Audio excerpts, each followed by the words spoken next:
It's Monday, July 22nd. I'm Adam Walsh, and this is The Signal. Today on the show, Dry July. Are you sober curious? We've got a sober coach lined up to answer your questions and share tips and tricks on how to press pause on alcohol.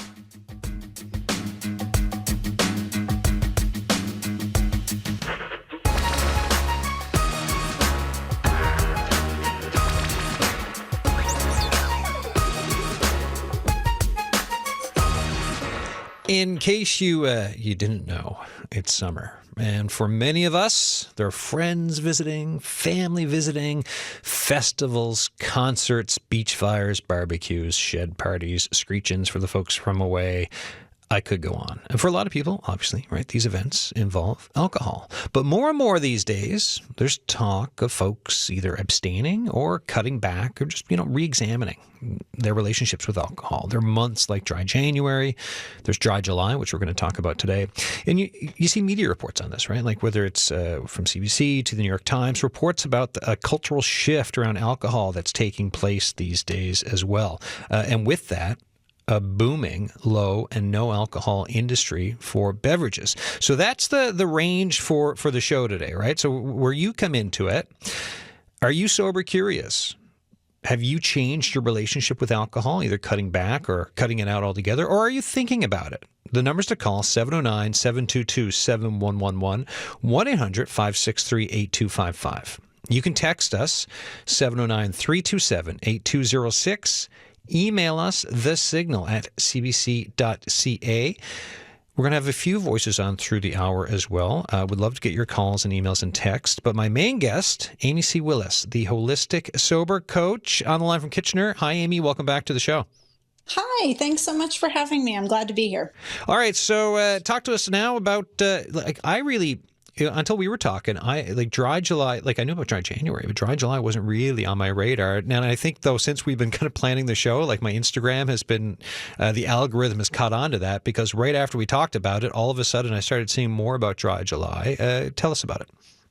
Yeah. So, similar to Dry January, similar to something like Sober October, it is an invitation and an opportunity for really anyone who regularly consumes alcohol to press pause on their drinking for a short period of time. And in that period, I think, a month like this really presents an opportunity for you to not only learn a lot about yourself, but about how alcohol exists in your life, your relationship to it, and also start to experience some of the many benefits that go along with reducing or eliminating alcohol altogether. And what I like about months like this is, it's a barrier-free opportunity, right? You don't have to pay anything to do it. You don't have to self-identify in any particular way. It truly is an inclusive opportunity for everyone who regularly drinks. And it's a really proactive, healthy choice to press pause and see what you learn about yourself throughout the month. Yeah, and you mentioned not paying anything to take part in it. For some folks, it could be a money saver too, right? So there's actually also that. Yeah, very much. Alcohol is expensive, and especially if we're drinking out in restaurants and bars, and it's definitely an opportunity to save some cash, which is appealing for a lot of people in this economy. Yes, big time. Yeah. So, sober coach. What? Yes. I think I know, right? And you've been on the show before, so I did, I paid attention. And we follow each other on social media, but just explain what a sober coach is. Yeah, that's a great question. And I think one that probably a lot of people have, but don't necessarily ask. So for anyone who is interested in changing their relationship with alcohol, sometimes you need more support and more tools than what you might already have in your toolbox. And so that's where somebody like me comes into play. So I've been doing this now professionally for the last 5 years, and I take a very holistic approach to it. So it's not only looking at the role alcohol plays in your life and the habits around alcohol, but also other things that might contribute to alcohol use. So things like habits, things like porous boundaries, people pleasing, self-care or lack thereof, the things that we believe to be true about ourselves and alcohol in our lives. And so, really I'm the person, the guide, the mentor who walks beside people who are interested in creating that change.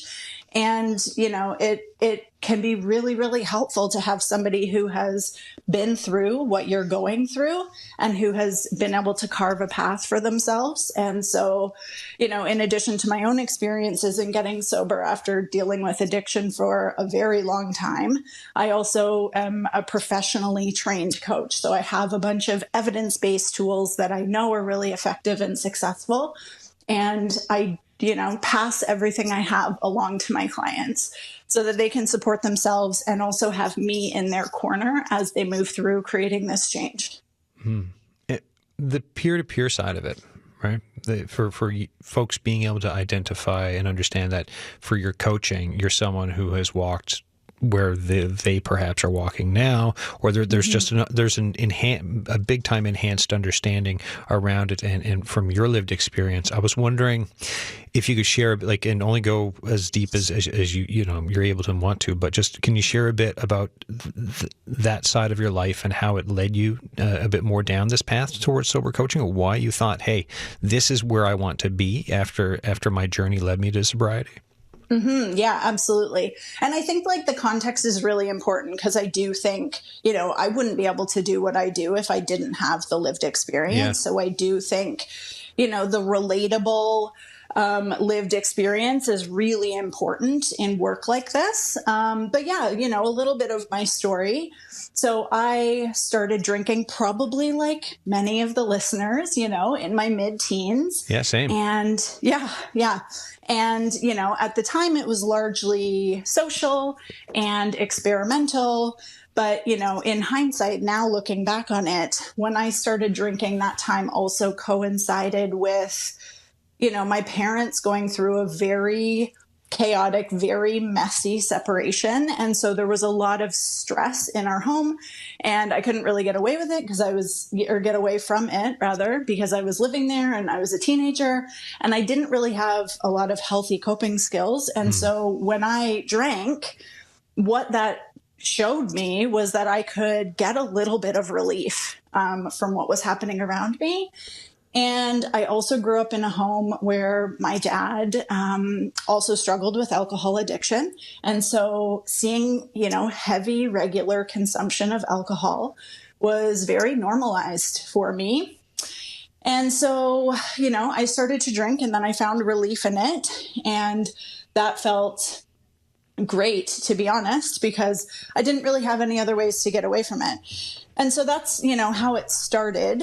And then I think for a lot of us, alcohol consumption is progressive, and over time, you're often drinking more and more frequently, often trying to get, a similar experience to when you first started drinking.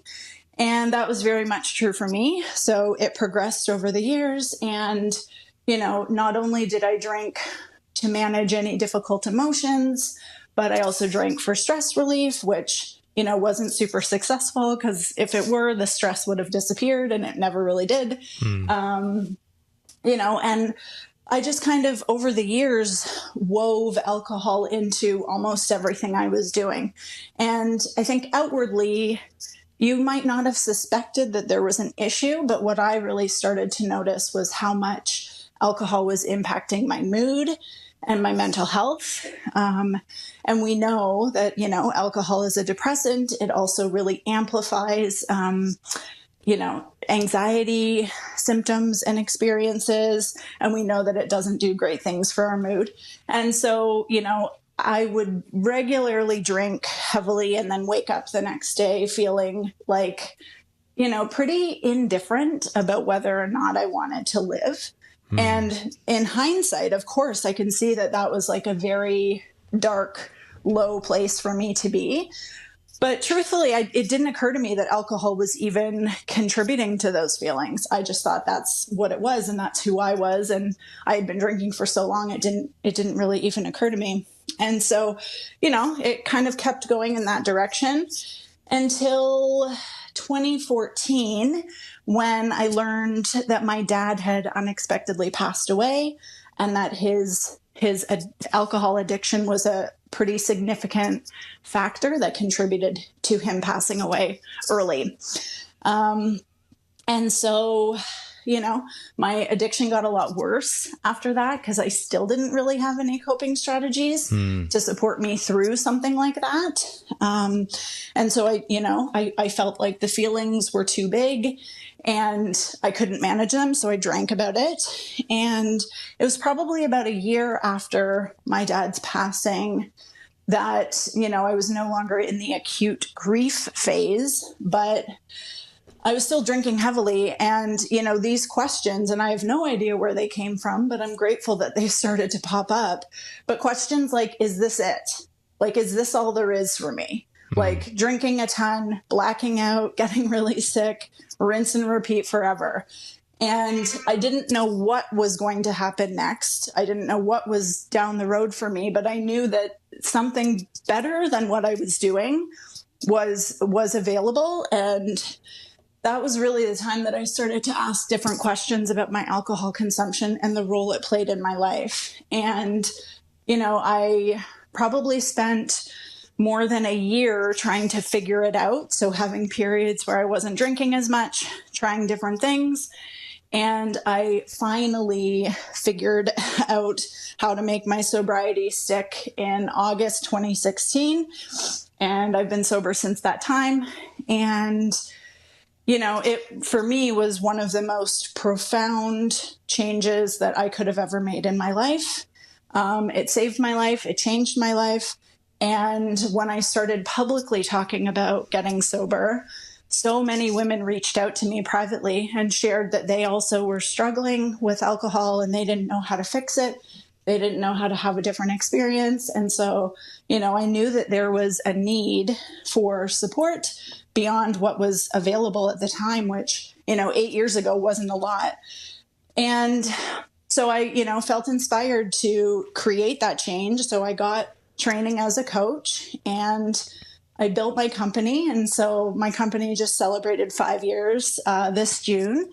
And I've now, supported probably more than 100 women get sober and change their lives. And I feel really honored to do the work that I do. It feels really meaningful and significant to me. And I just feel very lucky to be where I am now. Well, congratulations on your health and your journey where you are now and the business success, Amy. It's quite the thing to listen to for your story. And I know it's something that speaks to folks across the province and anywhere really, right? So you're listening to The Signal. I'm Adam Walsh.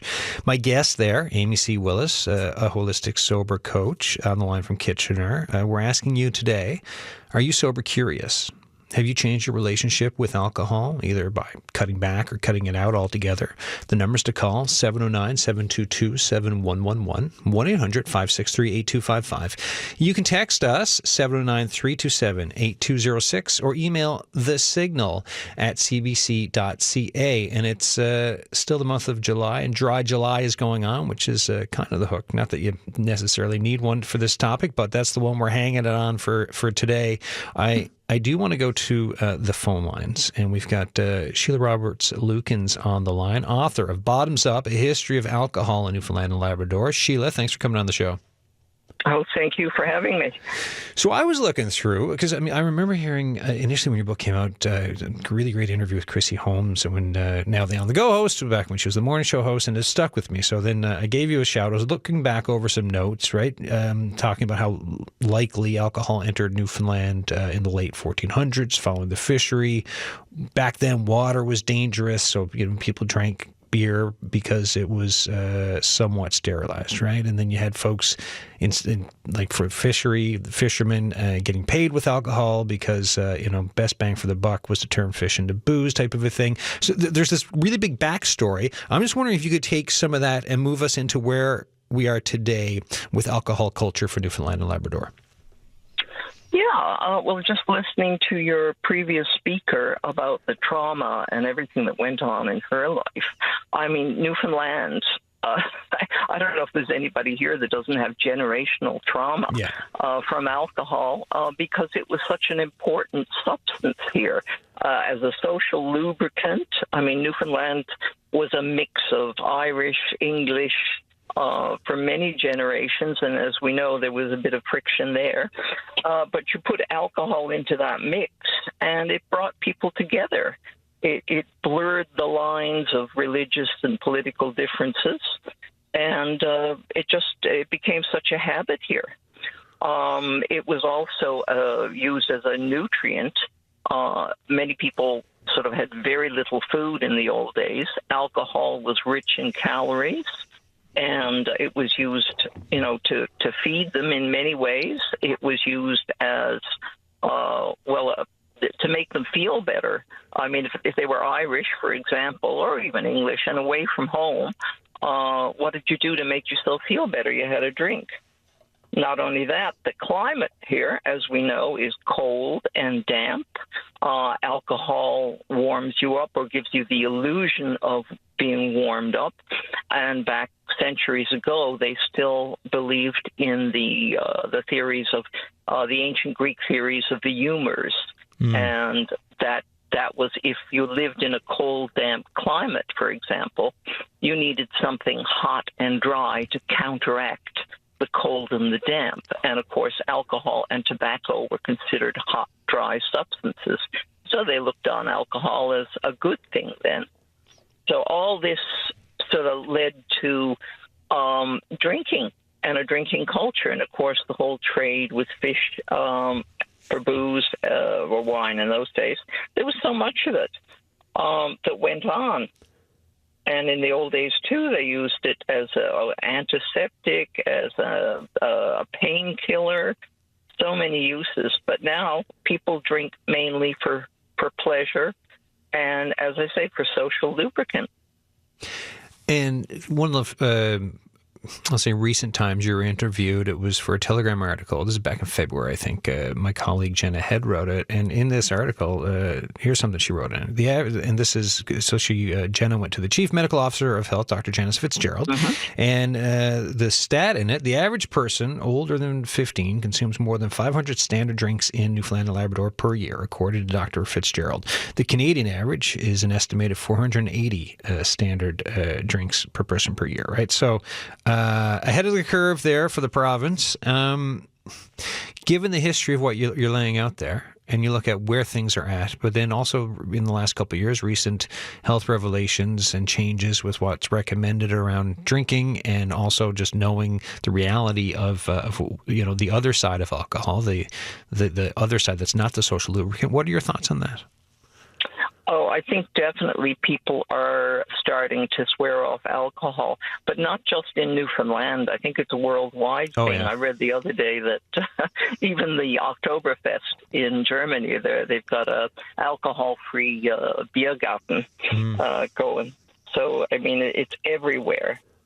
Yeah. But it's very, very difficult. I'm trying to get off drinking completely now. I mean, I drink very little, but you go out to someone's house, they offer you a glass of wine, and you sort of say to yourself, I'll have one glass, just one glass. But before you know it, they've filled up your glass again. It's really difficult. And if you say, no, thank you, I don't drink, you're looked on as antisocial or whatever, or not willing to join with the group. There's still such a lot of social pressure. But I know my daughter doesn't drink at all, one of my daughters anyway, and I don't think she goes out too much either. So, what do? People like to socialize. Drinking in Newfoundland is so much a part of socializing. Yeah, and it's just, and we're at this point, like you're saying there are changes afoot, but then there's like betwixt and between of them, it's everyone's just trying to kind of figure out their way around the culture that's been around forever. Can I ask, your thoughts of moving towards abstaining? Is it health? Is it just what was the push for you? If you don't want to tell me, you don't have to. No, that's fine. Well, health reasons, really. I'm getting high blood pressure, so I really have to be very careful with alcohol. And that's basically it. I just don't. It's not healthy. Yeah, that's really the main reason. I think I'm trying to get off it. I'm trying to eat better, drink less, all that sort of stuff. And now we were downtown yesterday. I mean, gorgeous weather. You want to sit outside in one of the patio decks down on Water Street in the pedestrian mall, and you want to have a drink. But I had a lovely mocktail at one of the bars down there. And that was great because it looked like a drink. It felt like a drink, but it wasn't a drink. Oh, hey, we had people over. Yeah, exactly. We had people over a little while ago, and a friend of mine, sober, and brought Guinness Zero, right? So and it just no alcohol, but it's same type of thing. Like it had that feeling around, and it tasted good, right? So it's interesting to see. And we're gonna have a couple of folks on from the restaurant scene later in the show to talk about some of the culture change and what's being offered up for folks for that inclusivity around socializing, especially in a province that has a big history around drinking culture. Yeah, I mean, there's such a stigma to it as well. When I was downtown, I noticed single people sitting down. And I was thinking, gee, they've got a drink there probably because they feel uncomfortable sitting alone. Yeah. And I mean, there's so much around it, isn't there? All sort of deep in your brain and the psychology of it. Oh, it's all there. Sheila, I want to say thanks so much for coming on the show today. Oh, thank you. Okay, nice talking to you, Adam. Yeah, you too. Cheers. Okay, thanks now. Bye-bye. Sheila Roberts-Lukens, they're author of Bottoms Up, A History of Alcohol in Newfoundland and Labrador. You're listening to The Signal. I'm Adam Walsh. Today, we're talking about Dry July. We're asking you, are you sober curious? Have you changed your relationship with alcohol, either cutting back or cutting it out altogether? If you want to join the conversation, 709-722-7111, 1-800-563-8255. Text us, 709-327-8206, or send us an email at thesignal@cbc.ca. My main guest is Amy C. Willis, a holistic sober coach. Thoughts on what you're just hearing there, Amy? Yeah, I think, the alcohol culture piece is so nuanced, and it was really interesting to hear some of the historical aspects, specific to Newfoundland that have contributed to, what the scene looks like today. And yeah, Sheila mentioned this. You also said something to the effect of how nuanced alcohol is, right? It isn't just this drink that happens to also be addictive, but we have, attributed so much meaning and so many associations to it. It's tied so strongly to socializing, and within socializing, it's, connection and community and feeling like we belong somewhere. There's the habitual part of it. There's, it's just, it's a lot more complex, I think, than some people realize. And it's often not until they try to quit drinking that they realize how complex this thing is in our world. But, I think it's all very interesting. And it was really helpful to hear Sheila's perspective as well in trying to cut back. I got a note for you from Lorna. Hi, I stopped drinking last August. I just didn't like the person I was while drinking. After a few episodes of being a total nightmare, I decided it was time to make a change. The pros, I feel fantastic. I love walking with a clear mind, never second-guessing what I did the night before. Cons, I really had to leave behind a lot of my friends who are still drinking. Could your guest speak about this common occurrence? Tips to handle leaving behind an old lifestyle and longtime friends. Thanks, Lorna. Lorna, well, thank you first for sharing that. And congratulations on getting sober. I think that's awesome. And yeah, I do think it is a very common experience to, not necessarily lose your friends, but definitely to experience some adjustments in your friend group.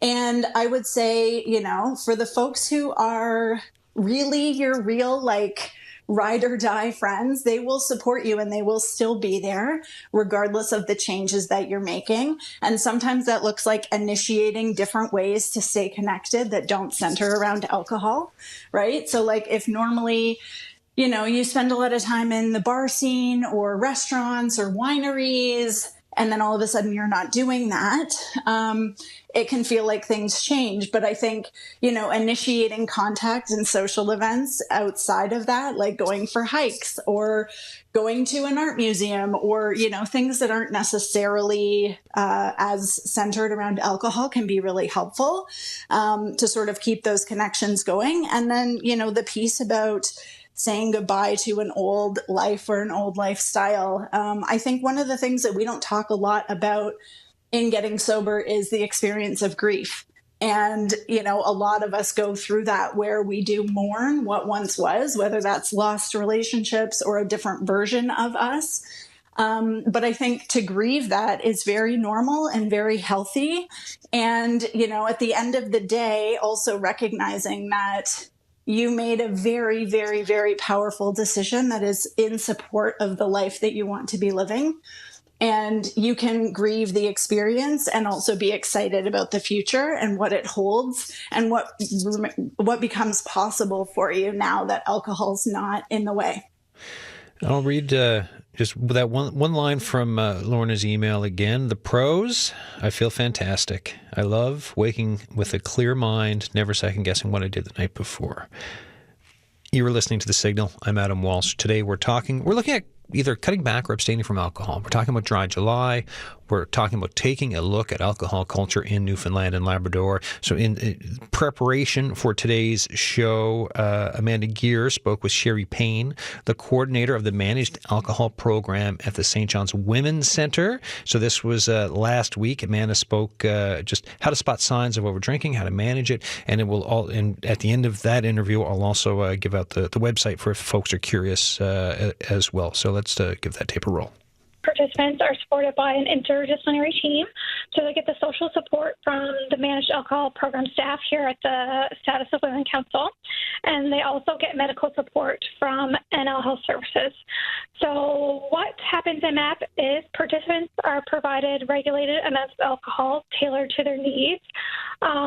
And another part of the program is the development of an individualized care plan, which allows our participants to identify their needs, strengths, and the action items to achieve their self-identified goals.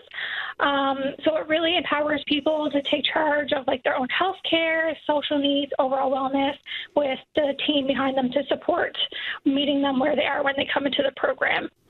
Yeah, that's so important because it's sometimes it feels overwhelming for those who feel like they might need to slow back on their drinking or quit drinking.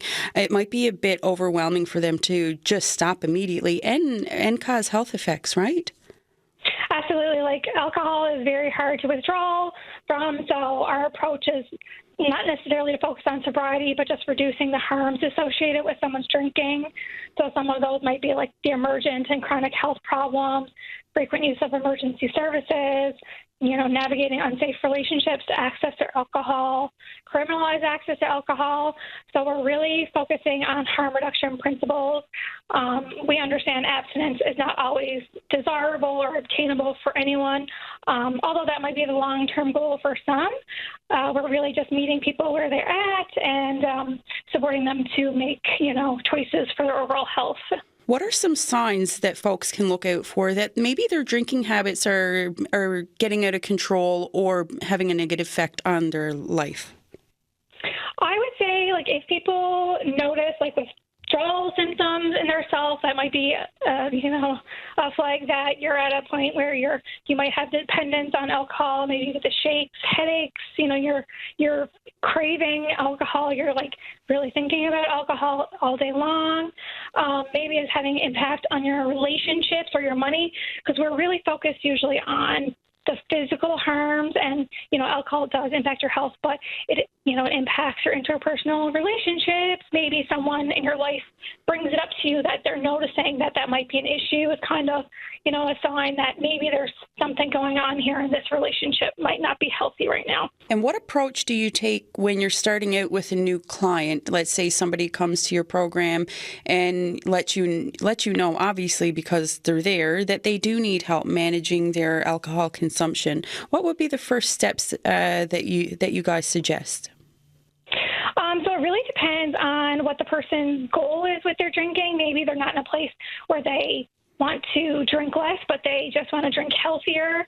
And there would be like a lot of education around that of, how do people drink safer?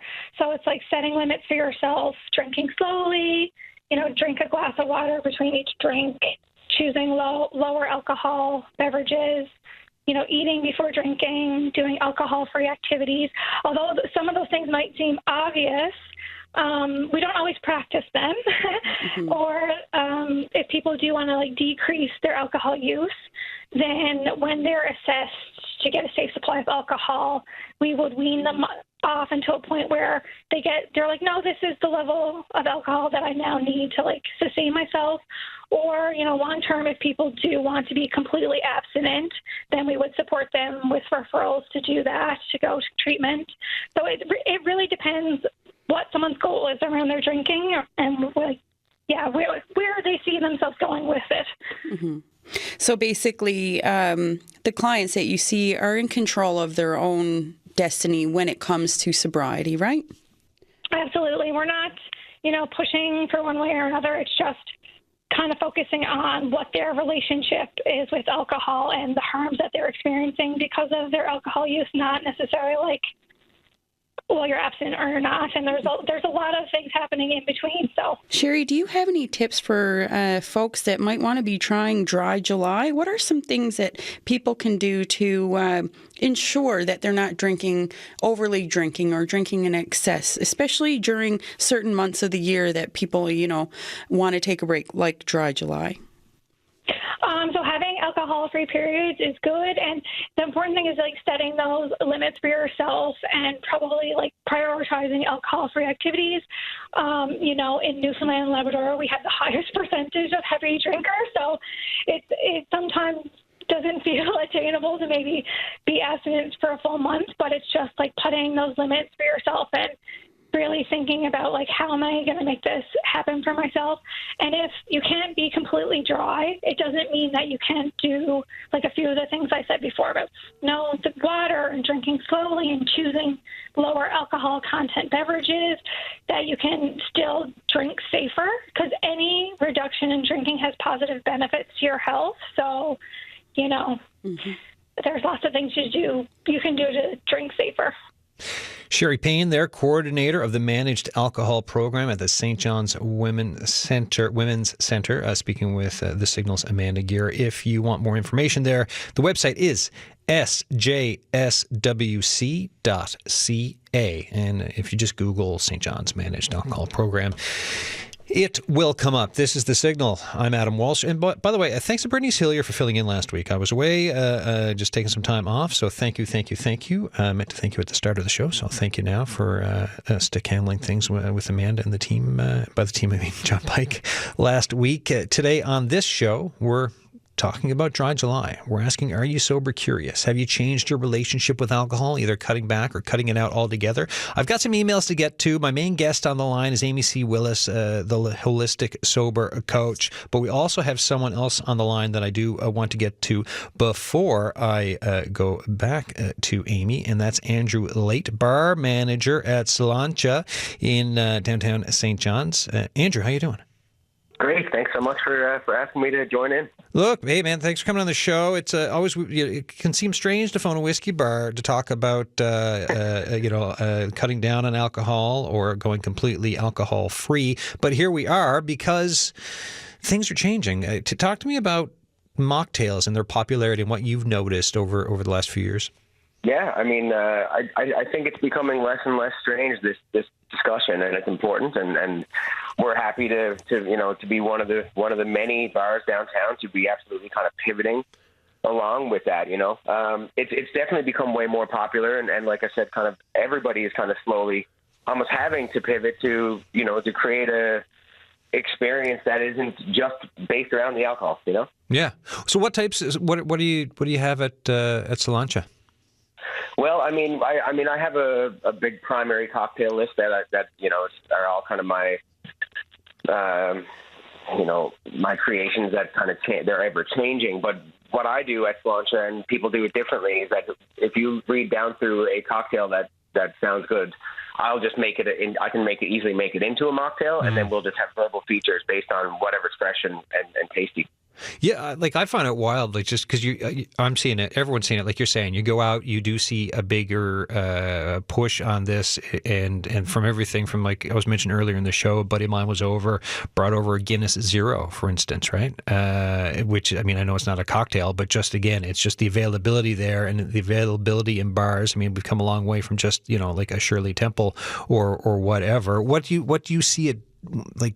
What does it do for folks when they come in and they see, like, hey, I can drink mocktails today, and that's great. I think us talking about alcohol-free activities, when alcohol-free activity can be coming to a bar like us. I mean, Salancha, it's a whiskey bar, but it's also a live music venue, and I book some really nice artists there every weekend, and I see a lot of people coming in and they drive down because we've got a big parking lot there, and you can drive down, you can see some music, you can have a couple of my mocktails, and you can get in your vehicle and drive home. And that is an alcohol-free activity. Yeah.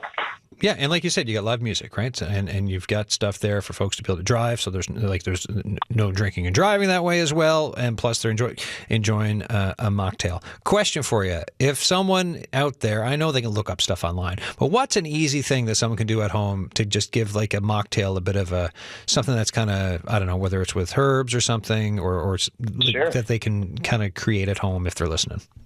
I think generally the way I look at even at making a cocktail or a mocktail, generally what I look at is a primary flavor being, a fruit and its complementary citrus and an aromatic. So, for example, strawberry goes well with fresh lemon, and then maybe basil goes well with that as an aromatic, and then you pretty quickly have a strawberry basil lemonade, Yeah. And, I mean, it doesn't have to have gin or vodka in that to be tasty. Yeah. No, everything you just mentioned there, it's like on its own, that's a great drink. I actually might have one now soon. All right. Andrew Late, thanks so much for popping onto the show. Good luck with everything down at Salancha. Thanks so much. Appreciate it. Cheers. Andrew Late there, bar manager of Salancha. Let me get back to my main guest. We've got someone else on the line I'll get to shortly, but Amy C. Willis, how you doing? Good. Excellent. Loving this conversation. Yeah, here's a couple emails for you. Let me see. Hi, Adam. Feel free to read this message on the radio. Excellent. This is a great topic to discuss. Alcoholism is a very big issue in NL. One telltale sign is the number of impaired drivers that are still not getting the message about the impacts of their poor decisions. 2 to 3 times a week, articles on VOCM usually contain information regarding impaired drivers being caught and or causing accidents and deaths. This is really disheartening to hear, especially in today's age. People need to stop this.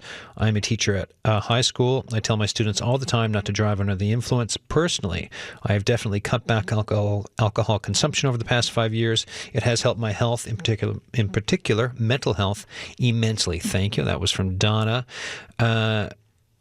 We've got Susan sent a note. Another idea: challenge yourself to walk 1 kilometer for every alcoholic beverage you consume. And there's a earlier email that I'll get to shortly.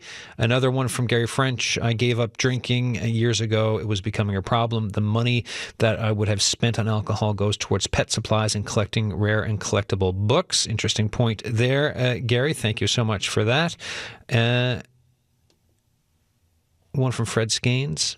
I enjoy it. Look, he said, drinking, I enjoy it. I like the small amount of time in a pub socializing. I work, I travel, I hike, I keep fit. So not all people have problems, Fred Skanes. So there's a range, right, Amy? Like there's a range of folks there from talking about cutting back, concerns for drinking and driving, talking about challenges for around drinking, and then folks who are like, hey, look, moderation, it's part of my life, and here's where I am to giving up drinking. Thoughts?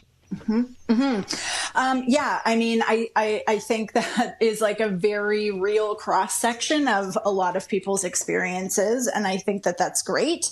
The one sort of piece, and I think it's less about a challenge and more just about the truth about alcohol. Yep. The moderation piece. And you mentioned it earlier around updated guidelines in terms of what low risk drinking is. And as of 2023, the Canadian government is now advocating that to stay within that low risk range, folks should be consuming, no more than 1 to 2 standard drinks per week. And, for a lot of people, moderate drinking would be more than that. And I guess my counter is, alcohol inherently has risks and harms attached to it. And so even we're seeing more and more research that shows even in small quantities, there are still harms associated with it. And I think that that's really important to remember. It's awesome to be mindful. It's awesome to, not overconsume, and every single drink does have a little bit of harm with it. And so I think that that's, you don't have to have a full-blown alcohol addiction for it to be harming you. Alcohol is inherently harmful. And I think that that's a really important piece to say. And I know that that's not a popular opinion, but it's also true. And I wanted to, that feels really important to acknowledge. No, and thanks for bringing it up, because it's like, you're right. For what came up from the Canadian government, I think it was a surprise to folks, right? And for so many years, and also like with a culture of being like talking about, this little bit is healthy, and then and you're fine, moderate drinking, and then that announcement came out, and it's like, 1 to 2 a week. That's different than what I was told before, and the shift on thinking around that can be really difficult. Yep, agreed. And, it was a significant departure from previous guidelines put out also by the Canadian Centre on Substance Use and Addiction. But, as we continue to learn more, to do more research, to collect more data, we are, learning more about what this substance is and the impact it's actually having. And it is really tricky. And this is a part of my work as well, because there is so much misinformation out there. There's a lot of confusing and conflicting information out there. Like what you said, like there was for a very long time the belief that like a glass of red wine a day was great for heart health. And we now know, because the World Heart Federation has very, very clearly stated that alcohol consumption is actually really bad for heart health. And it contributes, kind of like what Sheila was saying earlier, to increased blood pressure. And for women in particular, the risk for heart disease increases significantly with alcohol consumption. And so, again, there's a lot of misinformation out there, which really makes it tricky to know what's what when it comes to alcohol. You're listening to The Signal. I'm Adam Walsh. Today we're talking about Dry July. We're asking, are you sober curious? Have you changed your relationship with alcohol? Have you cut back? Have you cut it out altogether? The numbers to call 709-722-7111, 1-800-563-8255. Text us 709-327-8206. Emails thesignal@cbc.ca. My main guest is Amy C. Willis, the holistic sober coach, who's on the line from Kitchener. I do want to go back to the phones now to Craig Farewell, who's the owner of Banished Brewing, a brewery in Paradise. Craig, how you doing? Hey, I'm good. How are you? Good. Thanks for coming on. Banished, you're offering some low alcohol, no alcohol things, are you not? Yeah, certainly. Yeah, 100%. It's the entire purpose when we were building out what Banish was going to be out here in Paradise was we modeled it around a community hub. And we originally, I guess the thought was, wanted it to be family friendly. I have 2 kids and wanted them to be able to come here in a safe space and kind of play and do their thing. And from there, we expanded on that, and really just wanted to make sure that it was a place that anybody in the community could come and do whatever. And that kind of meant that we needed to make sure that we had options for everybody. We are a brewery, but not everybody who comes by wants to have a beer or an alcoholic drink in general. So it kind of started from there and evolved into what we've become now, which seems we have as many non-alcoholic options as we do alcoholic options. And that's been direct feedback from the community, and we kind of ran with it and went from there. What are the non-alcoholic options? All right, so at the base, the first thing we created was a mocktail list. So we don't have a cocktail list, we have a mocktail list. So everything is created around a mocktail, flavor profile-wise, and then alcohol can be added to it if they would like, but kind of where we started. And then non-alcoholic beers. We do our own sparkling water, which we're now getting into flavors. And then on top of that, we wanted to build lower alcohol options, like our beer slushies are usually between 2 and 4.5%, depending on the beer that goes in there. And a couple of beers that are coming out now are going to be much lower ABV, like in the 2.8 to 3.2% range. And that's all basically based on what we've seen and feedback from the community and what people wanted, and which is great because it just means that people are having their input heard, and we're kind of adapting as we go. How long have you guys been open anyways? We sold our first order June 8th of 2022, and we opened up the tap room last April, so it's been open like 15 months, and then we're coming up on a year that the beer garden's been open. So even in that time, you're just like you got folks coming in asking, oh hey, we'd like low alcohol content in beers, or also the non-alcoholic drinks, and like is there you're hearing more and more as time goes by, or is it just something that's kind of since you began, you had folks who were becoming customers coming in and kind of giving you this feedback?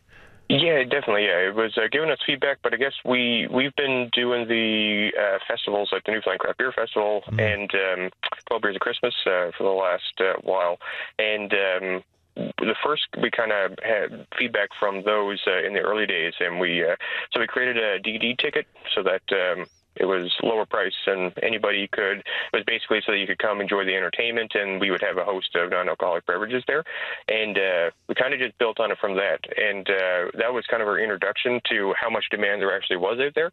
And so when Banished opened, we were aware of it, but I guess doing point-in-time events is different than having, day-over-day operations. And so we've definitely adapted to that. But yeah, it seems to have been growing, and the number of DD tickets that we have for each festival grows every year, and it seems to be trending in that direction, which is great. So yeah, just kind of adapting to what the market is currently, and go from there. There you go, Craig. Thanks so much for coming on the show.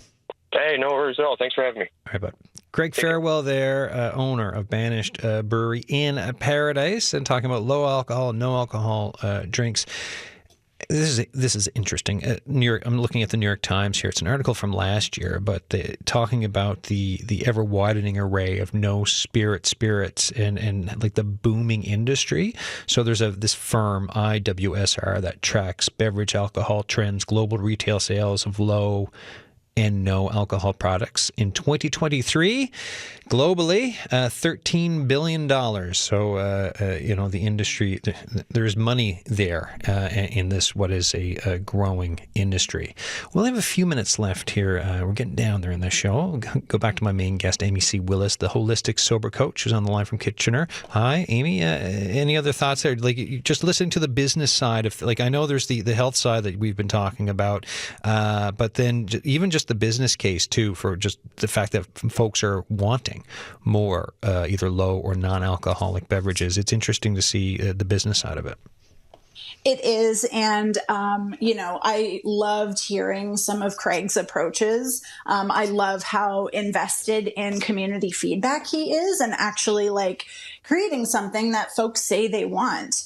From a business perspective, I think that it is a huge opportunity to incorporate, low alcohol, non-alcoholic options, because more and more people are communicating they want it. More and more people are getting curious about their relationship with alcohol. And so by providing delicious options that don't include alcohol, it's an invitation for more people, and it's also really great from an inclusive perspective. Like, obviously, I'm not going to go somewhere where there's nothing on the menu for me. And so, knowing where I can go and have a whole bunch of different things to choose from that are all awesome is going to be a lot more appealing. So I think it's a really smart move from a business perspective. I found the note from Susan, who emailed earlier. Hi, Adam. I have greatly reduced alcohol consumption for health reasons. Perfect timing budget-wise, as it costs about $16 downtown St. John's for a cocktail plus tax and tip on both the $16 and the tax. Good Lord, who can afford that? A great topic today. Thank you, Susan, for that. Yeah, I mean, we've talked about that through the show, too. Around on one side, we're talking about a booming business for low and no alcohol drinks, but then just regardless, there's obviously cost associated with things too. Absolutely.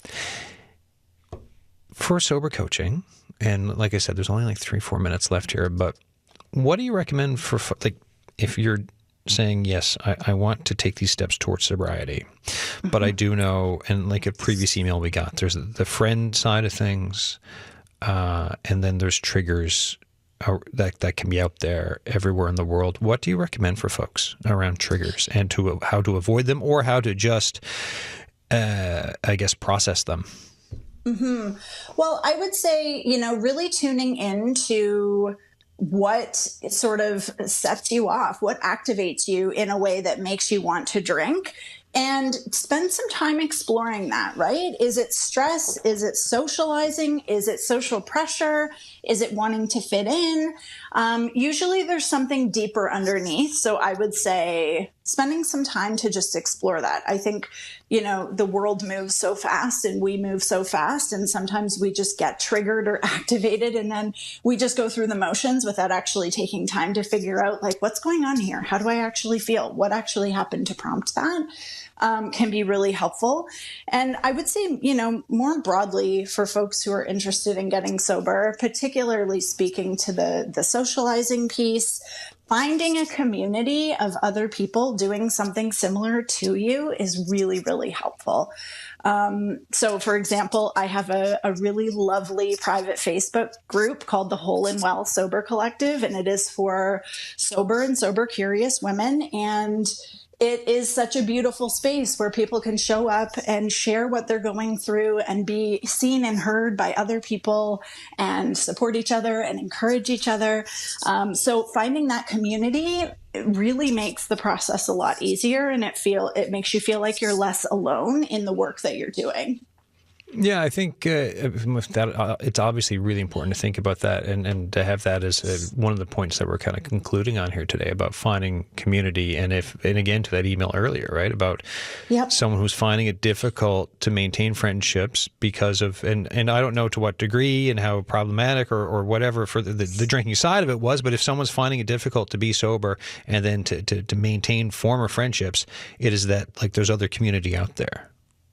Absolutely. And, sometimes I think it's very certain that lots and lots of adults do drink, but as we're seeing, more and more folks aren't drinking. And, sometimes it's not until you share that you aren't, that you learn, maybe your friend group, others aren't drinking, or on your baseball team, there's some sober people or whatever it is.